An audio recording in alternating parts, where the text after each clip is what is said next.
Howdy y'all, my name is Grady and this is my breakdown of the sound redesign that I did for this Studio Ghibli edit, a compilation of scenes from different Studio Ghibli films, titling it Water and Fire because of all of this water and rain in the first half of the video, and transitioning to some fire in the second half of the video. To start off, looking at the session overall, I like to organize into multiple 5.1 routing folders that kind of describe the different sections that I'm planning to be working on. So I made all of these folders before I started any work, so I broke it down into doing two different BG 5.1 folders, one for the water section, one for the fire section, and then I have 5.1 folders for the SFX for those sections as well, water and fire here, and then we have a Foley 5.1 for just footsteps, gack, cloth, whatever we need there, and a dialogue folder for any dialogue that shows up throughout the video. Yeah, here's a little breakdown. I'm going to go in a kind of linear order of how I started, so I'm just going to solo my water BGs here, because this is where I started. I like starting with BGs because I think that it just lays out the foundation of where the details are going to be going. It kind of helps me visualize the space. I like to think of sound design as being similar to painting in this aspect, that I would always start with painting the background first and then putting the details on top of that. I find that when I'm working on sound effects by themselves and there's no background for them to be immersed into, they feel a little bit out of place for me, so I prefer starting with the background so that when I go to SFX, I can tell if they're working in the scene almost immediately.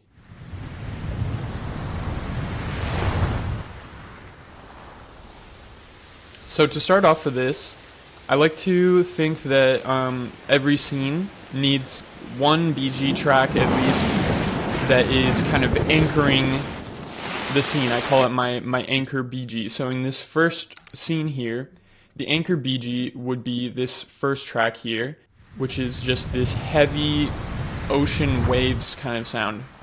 So what I'm doing to keep the transitions pretty smooth on a lot of these BG tracks is doing some EQ automation. So as you can see here in the intro, there's a huge bass boost on this track, and if I bypass it, you can kind of tell why, because it was originally a pretty light ocean waves track, and it kind of transitions into that later, but I added all this bass in because I felt that these waves are so huge, they need the weight to them, and that's why this is kind of the anchor track. Just this track alone, I feel like, is describing what you're seeing in the scene pretty well, so that's why it felt like a good place to start.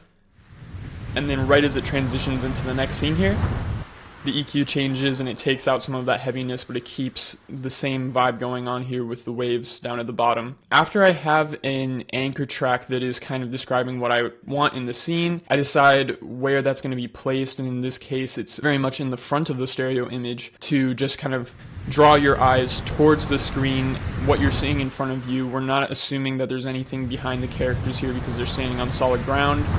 And so all of the other BGs that are coming in to help with that are mainly wind and extra little waves. There's kind of a speck here of this one wave that's panning over to the left. It's this guy right here, how it's breaking right here.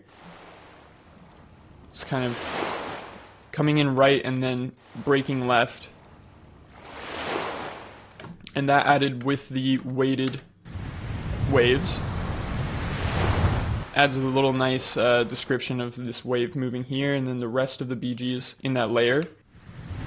They're just adding some extra wind, and these guys are panned more into the surrounds and the sides and the surrounds, basically. Alright, and then into the next scene, the anchor BGs would be these misty kind of sounds here that are describing going through this cloud here in the beginning. So yeah, back into it. So this is kind of where I'm going with this. It's a lot of EQ automation, a lot of clip fades, doing a mixture of these one frame cuts from one scene into the next with some longer transitions that kind of create a smoother transition from one scene into the next.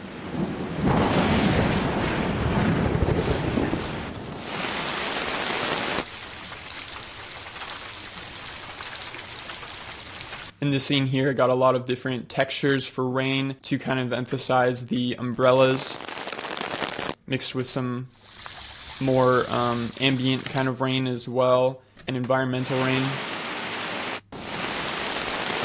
And because these scenes were so similar with the rain, I was using a lot of the same BGs, but just trying to do small different types of EQs to describe different spaces. For instance, with this scene here, trying to keep a little bit more high frequency and to show the open space, and then it gets a little bit lower frequency as it goes into the forest here to show maybe a more enclosed space with sound. Alright, and that is basically the first set of BGs there. Onto the second set of BGs, the fire. These ones were a bit more simple. So I would say that the anchor BG in the fire tracks would probably be some wind that's kind of ramping up towards the end of it to describe the tension building from these bombs dropping. And then as we go into the next scene, the anchor would be this big forest fire BG here, which with other sounds comes into this. Some more wind and crackles added to that. And a huge driving factor of this whole thing is this track here, which I have my automation for revibe dryness, wetness to dryness showing here. We're going from a very dry to half wet to fully wet reverb on this siren here to give it some distance. Here it's up close, as far as it can be, then about halfway away, and then full distance here. And on top of the revibe, there's also an EQ that's kind of just high cutting out and then a little bit further for the furthest distance. Some planes coming in here, just a slow fade in on these planes, so as the camera pans up you start hearing them more and more.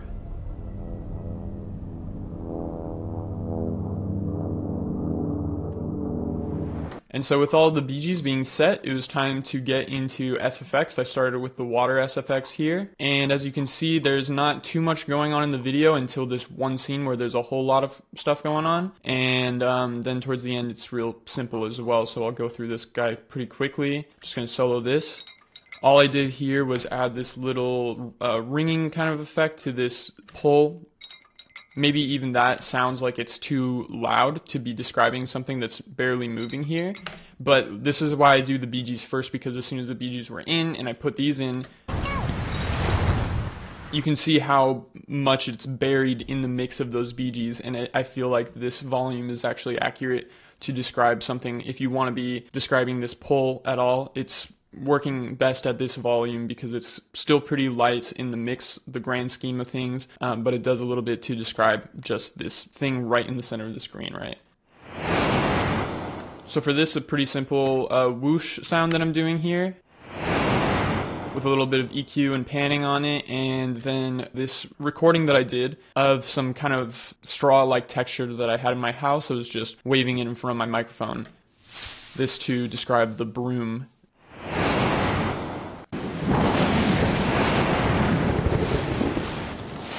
I wanted to do a kind of magical whimsicalness to this shot because this is from Spirited Away, and you know, it's kind of hard sometimes to think of what am I describing here? Well, these lights are turning off one by one, so I was immediately thinking about some sort of satisfying kind of resonant noise, so I went for this glass rubbing, you know, around the edge of a glass, the resonance that the glasses make, and I pitched them to do a little musical melody here. And then onto the more intensive scene here. This is a scene with some wolves running and explosions going on. So just a quick breakdown. Basically, I have, let's see, about 3 or 4 different sections here. One section here is just going to be the wolves, which I mainly just used some kind of clip gain here and clip fades to describe coming in quietly, getting louder, and then going away as the wolves come towards the camera and then run away. And then the next section here is just going to basically be textures of hits.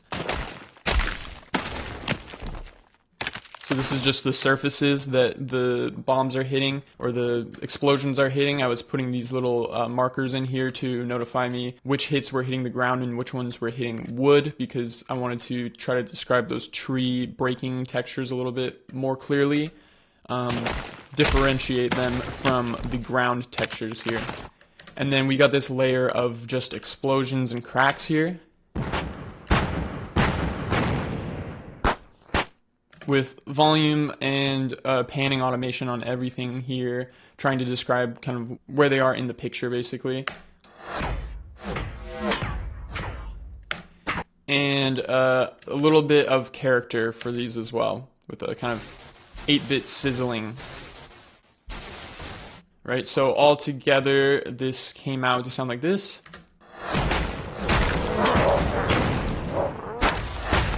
Now onto the Fire SFX, also pretty simple here. I'll just play the whole thing. Got the classic bomb dropping sound here, mixed with some whooshes and some kind of sizzling crackles of these bombs flying by the camera. And this little riser that I put in here for a kind of plain engine sound with a frequency shifter increasing pitch on an automation to kind of ramp up the intensity of it there. I just added a little bit of an extra fire crackle here. This could also be looked at as a BG spec. I was just thinking, oh, I need a little bit more of a wood kind of crackling in there at this point when I was doing SFX, so I threw that in there in this folder. And then the last bit here is just kind of trying to describe this big plane that's towards the end here. This could also be a BG spec, I think, in my opinion. It's just something that I was focused on when I got to this point. I overlooked it when I was putting the BGs together, so it ended up landing here. All right, so very straightforward. Onto the Foley now. So for this kind of stuff, this is another example of why I'm starting with the BGs, because this texture, I think, maybe she would be jumping on grass. We can't really tell what the ground is, so I'm taking some creative liberty here. But I felt that if she was jumping on grass and it was kind of a soft, plushy noise, that it would be just ate up by the backgrounds and how intense they are. So for this sound, it could bleed through the mix a little bit more with a little bit more of a transient pop for every time she hops here. So the main thing here with the running was I was trying to get a good amount of wet kind of feet mixed with some puddles, right? So I also threw in those wet feet with some kind of puddle splashing sounds here. And so all together sounds like this. And another thing with the Bee Gees here, it kind of doesn't make sense how it's fading out like he's going away, but then it gets a little bit louder as he's at the furthest distance. I realized that if I had things fading out, which sounds natural here, and then it would be quieter here, you just can't even identify these footsteps in the intensity of all of this rain. So I felt that it was better to turn up the volume on these so you could at least hear it coming through the mix. And then on top of everything else is just some gack for his backpack. With a little descriptive kind of hop in here.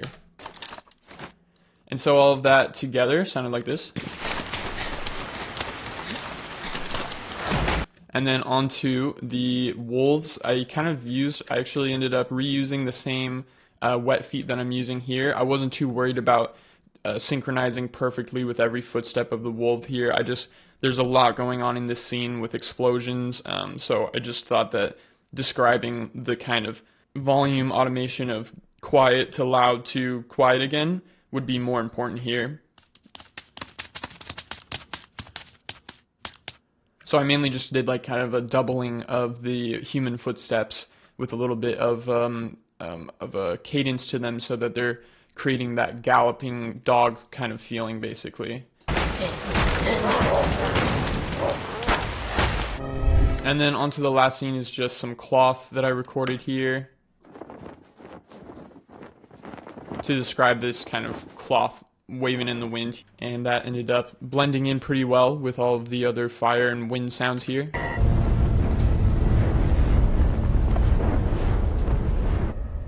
And last thing to do was dialogue, and for this, it's kind of funny, I recorded my own voice for most of this in the beginning here.